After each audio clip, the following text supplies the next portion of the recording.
Our speaker this morning is Niki Nicholas, and she's the superintendent of both the Big South Fork National River and Recreational Area and the Obed Wild and Scenic River, and the site manager for the Manhattan Project National Historic Park. Prior to taking this assignment, she served as Chief Resources Management and Science of the Yosemite National Park for 7 years. Before that, Nicholas was Senior Manager for Environmental Impact Reduction Technologies at TVA. She has a BA in Biology from Northwestern University and MS in Ecology from the University of Tennessee, and a PhD in Forestry from Virginia Polytechnic Institute and State University. And there's a lot of other things I could say, but we're going to let her have time for a presentation. So Niki, thanks for being here.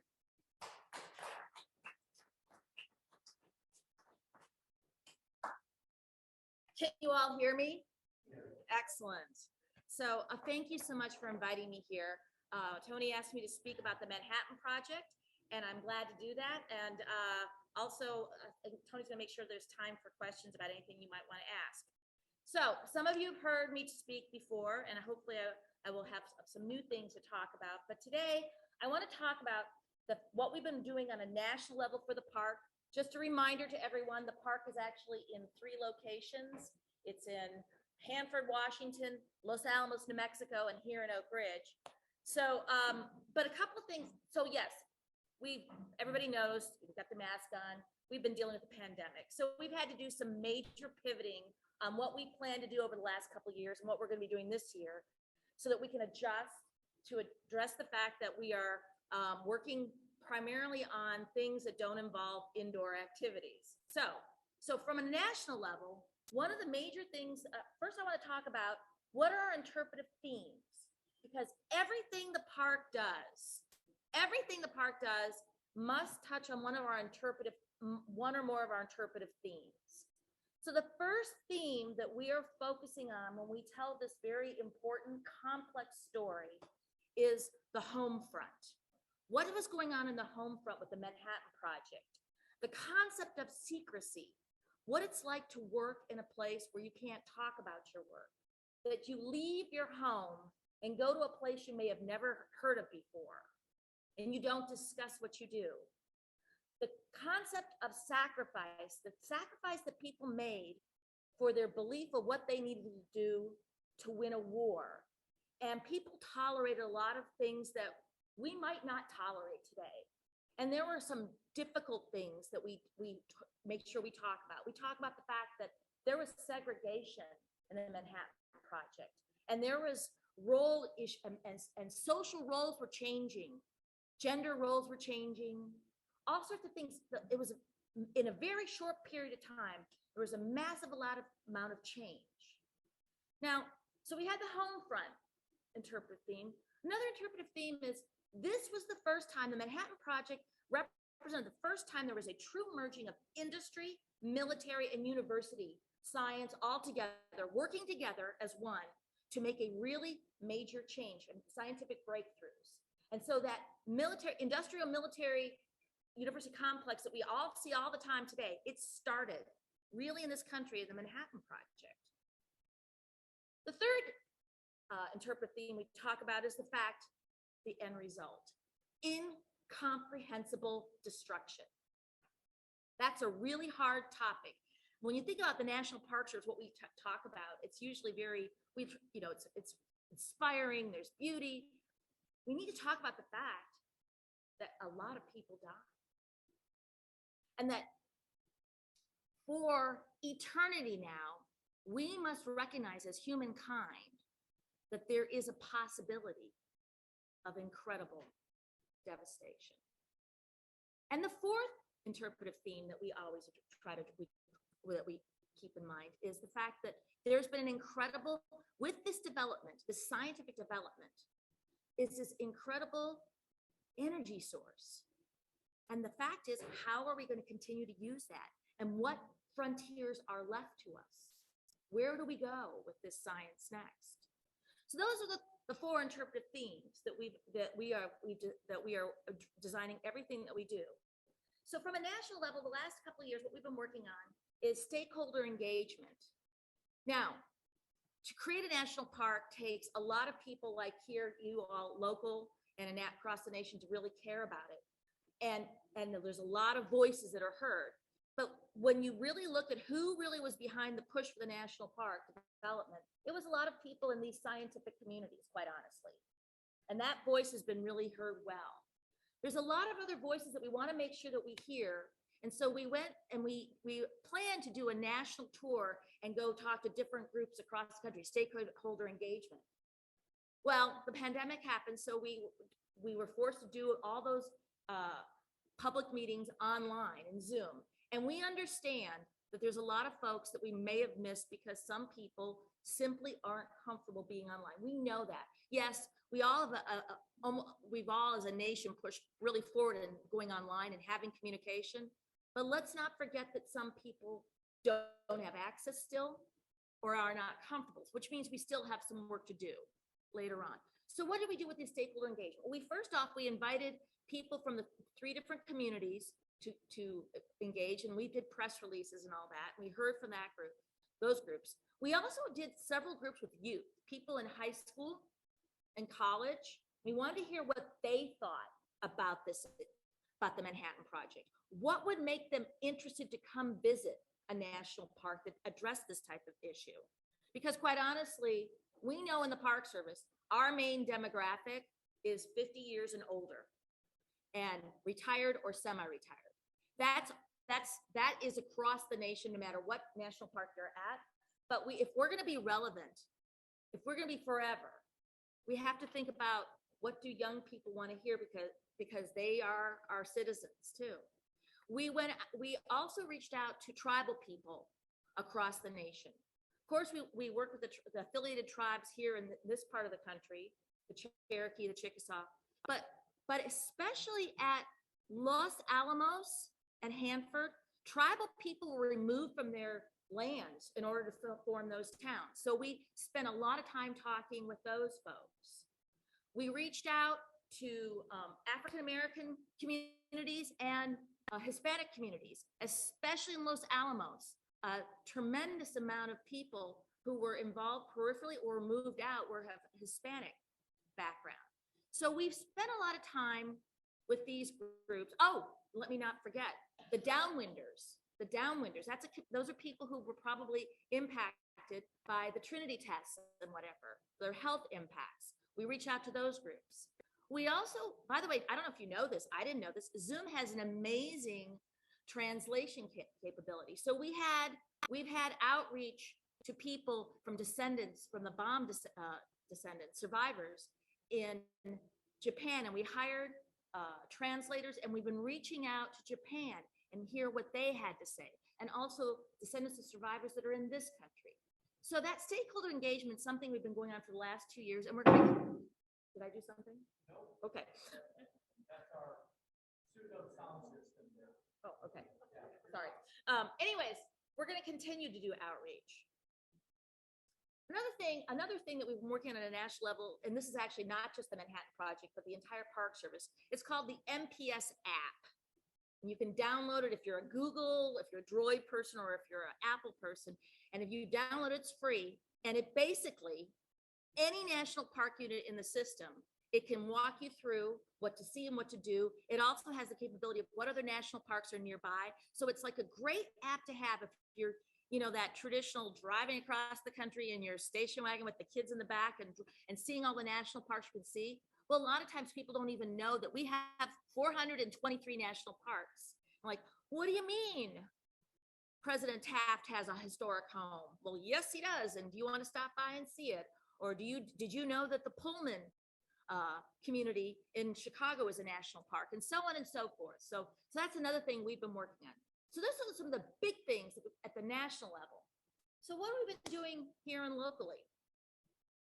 Well, we made the decision that we were going to not stop doing programs because it's really important to get out in the community. But we've had to make the pivot of doing only outdoor programs for the last 2 years. And I've told my staff that this year is going to be outside as well. Sure, the world, as you know, the world can change, literally from month to month with what's going on, but we're making the commitment to just do outside programs. So we've been we've been expanding a lot of our program ideas. You'll be seeing a lot more things outside. And we continue to look for places that have overhead coverage so that we'd like to go back to giving more ranger traditional talks, but we've got to find places where we can do that outside where there's some cover because, it rains here a lot. We get a lot. So we've had a lot of programs, unfortunately, that have been canceled. So, but we are continuing to work on that. We also are made a commitment now that we are going to, every summer, monthly, we're going to continue our tennis court dances. They have turned out to be very popular. We started out by, and for some of you may not be aware that during the war, the tennis courts were used as dance places because they were, and of course, at the time, they played music from the 40s. And we did try a few of those tennis court dances, just 40s music. But as I told my staff, if we only play 40s music, it's kind of like during the war, they only played Victorian music, So we're actually playing music starting in the 40s all the way up to current day. And it's kind of fun to watch people of all ages doing, the YMCA dance and, and so on and so forth. So we're having fun with that. And I encourage, it's always going to be the third Thursday of the month during the warm months. And so come on out. We actually have a lot of folks coming in from Knoxville for that. And we are glad to have everybody's invited. I've seen several people dancing who are in wheelchairs, and it's kind of fun to roll around, and everybody's invited. I want you to know everyone is invited. So one of the other things that we're working on is that we are slowly populating across the landscape waysides across town. We have about 20 waysides in Oak Ridge. We're commemorating what happened in a particular place. As you know, the landscape changes. And so we want people to be able to stop and see, when they see the photograph and a short explanation, what was there then. And hopefully we get them to connect to that. So we've got about 20 so far around town now, and there is no end number what we're targeting for. We have so many ideas. And I want to say a big shout out for the city of Oak Ridge, who has agreed to do all the installations for us, which is enormous amount of workload for us that we don't have to deal with. And of course, Explore Oak Ridge helped us find the money for the waysides. So that's very quickly what we've been doing this year, very briefly. And I don't wear a watch because I have an EMF. Well, I'm going to talk about what you guys want to talk about. So does anybody have any questions or comments? Well, Niki, when somebody has a question, if you would repeat it, but we're recording it. Okay. Now, I have a question. I got online, talked about the app. There were two different ones. Maybe somebody here will one called National Park Service, but there's MPS Parks. Is it the MPS Parks? Whatever has the arrowhead on is ours. Well, there's two arrowheads, one green and one, I'll show you.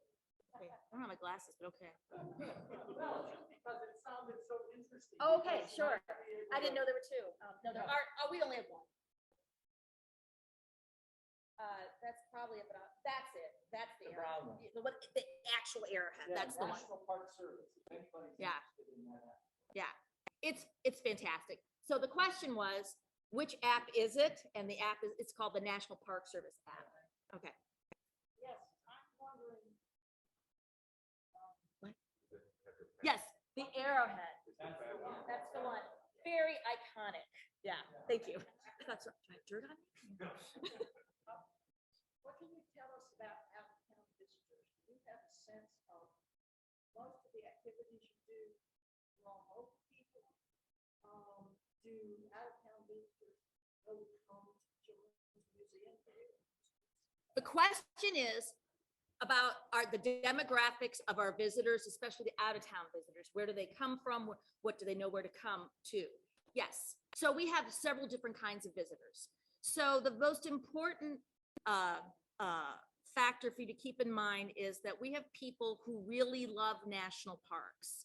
And so I'll talk about the different type of visitors we have. The first ones are, it doesn't matter if we were talking about, the national whatever. If there's a national park there, they're going to come. They have no specific interest in the particular topic, but their passion is the park service, and they are going to come no matter what the topic is. Right. And a subgroup of that are what I call the stampers. and they are comfortable with that term. They want the Park Service stamp.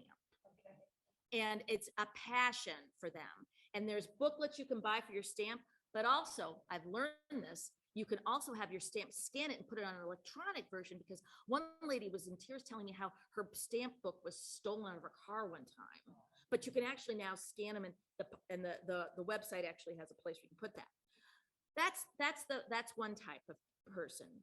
And the ones who are stampers, they actually do not spend very much time. They want the stamp, and that's kind of it. Actually, I'll tell you a story. I was at OBED, one of my parks, OBED, and the visitor center, and we had closed. It was 5 o'clock, and there's this woman all of a sudden pounding on the door. The lights were off, and our staff was counting out the money in the gift shop, and I was, I like to make sure that I kind of, especially with new young staff, you don't want to leave them alone, in a type of thing, because it's kind of, new jobs are hard. And this woman is pounding on the front door, and she's like, I came and I've got to drive somewhere else and I want my stamp. And I can see my poor little 22-year-old staff person, like, what do I do? I'm like, don't let them in. My God. So we stamped a piece of paper and we slid it under the door, and she was happy. So the Manhattan Project National Historical Park stamp is actually a very unique. It's the only one in the National Park Service that actually, you have to go to all 3 sites to get it complete. It's just a third. If you come to Oak Ridge, you only get a third of the stamp.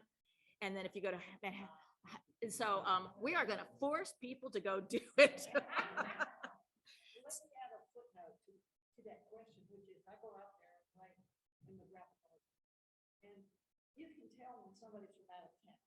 That literally, they'll come and they'll look at it and they'll back away, and then they'll look at it and I'll say, would you like to ring the bell? Oh, can I ring the bell? And then we talk about the bell in their keys. They know they're supposed to go there. Well, all right. So let me go on to the next type of visitor. So the next type of visitor is not from around here, as we say, up in Scott County. But they are interested in the park, and they're interested in learning more. They may not, the World War II issue is like, that's kind of important to me, but I just want to learn more. And so, as you know, this is a very different national park. It's not like Yosemite. You drive in the gate and you are let loose in the whole park and you can do whatever. Department of Energy is not going to let you into their gate and just let you do whatever you want, and probably they shouldn't. So one of the things, besides going and talking with our rangers and our wonderful volunteers, and by the way, we're always looking for more volunteers. We have short videos that we show when you go into the Children's Museum. We talk with the visitors. We show them the different programs going on. One of the things that we're very proud of is this walking map, this map that's actually we've created. And actually I have brochures and newspapers and maps, and I'm leaving them there. So if you want to take them, if you don't want them, if somebody has a business and wants to have them for their business, that's fine. I'm not taking it back. So anyways, these are sites around town that people can drive to or walk to, and there's no problem with access. And we talk about the bell, ringing the bell. We talk about American Museum of Science and Energy. We include the K-25 History Museum, the Oak Ridge History Museum, a lot of different things. So that's something that those visitors, those out-of-town visitors really use. They may not know the whole story of the Manhattan Project, but they're going to spend some time in town and learn more about it. The next type of visitor from out of town are the World War II people. They're really interested. There are 14 different national parks units that actually spent the most of their interpretive themes surrounds World War II. And those folks are really very interested. And one of the things that Explore Oak Ridge and the parks have been working on is military retirees. And there's actually a whole sub-industry of tourism for military retirees. And that's something that we're actually trying to get this park on the map. And that's actually happened this year, where a lot of those tour groups are actually starting to actually include this Oak Ridge as one of those places to go. Yes, sir.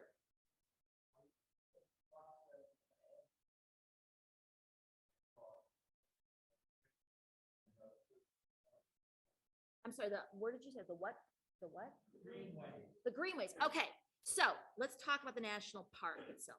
The National Park Service has made the decision, a very firm decision that will never change, that we are not going to own any land in Oak Ridge or in Hanford or in Los Alamos.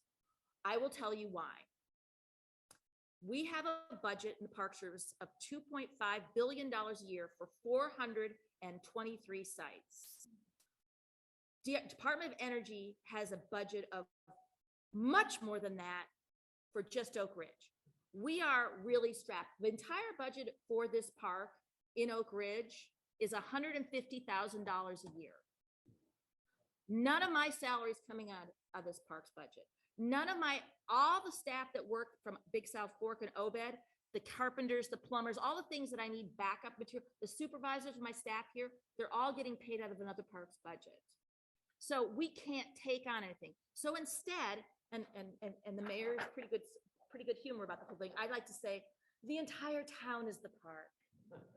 So in answer to your point, the Greenways, in my opinion, are part of the park. And during our interpretive walks in the Greenways, we talk about why the Greenways were actually originally developed during the war for escape evacuation routes. And so we are able to tie not only the natural history and the development of the town, but the actual reason why even those trails exist because of what was going on during the war. So does that answer your question? Another question. Could you talk for a moment about ORBRC? The lifetime practice, the cost, and where to get them? Absolutely. Especially for military disabled. All right, so the question is about passes for retirees, people who are a little bit older than young people, and military passes. So I'm gonna tell a story. I love telling stories, and then I'll answer your question. Is that okay? Okay. The passes, the Golden Age pass, or whatever they're called, I keep changing the name, which is available if you're 62 or older, where it used to be only $10. They're now $80. But for $10, you had lifetime access into the parks, and then 50% off all like our campgrounds and things. And then during 2017, during the eclipse year, the Park Service made the decision to increase the price from $10 to $80. So it's still a smoking deal. Okay, it's still a smoking deal. But $10 to $80 is huge. And so so we were dealing with so by the way, Big South Fork, Obed, and Manhattan Project all were eclipse parks, so that was pretty cool. And we're getting ready for all that. And then this announcement came out. And then there was an article in the News Sentinel that only Big South Fork and Obed were the only parks left in Tennessee that still had the passes because they'd all been sold out. And I have the most amazing fee manager, and she knew this was happening, so she ordered, 1 million times more than she normally would. So we had lines like more than 40 feet long for like a whole week for people trying to buy those passes at the cheaper price. So, okay. But back to where can you get those passes now? The closest place to here is the Obed Wild and Scenic River Visitor Center, which is in downtown, beautiful downtown Wartburg. And they're open 7 days a week, 9 to 5. Did that answer your question?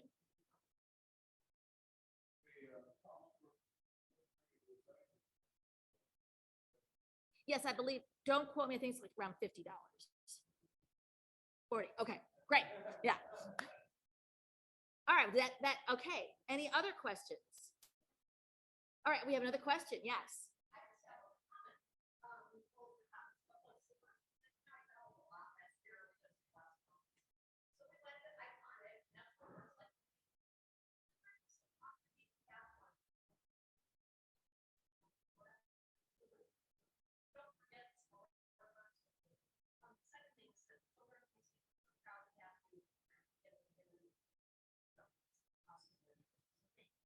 Thank you. So just to reiterate what Beth said, and I couldn't agree more with both what you said.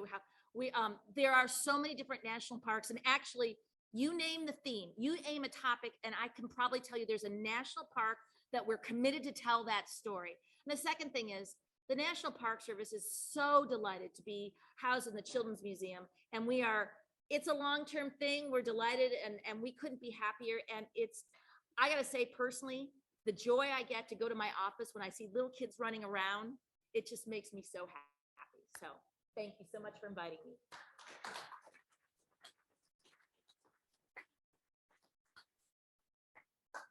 Nikki, I just want to say what was kind of fun today.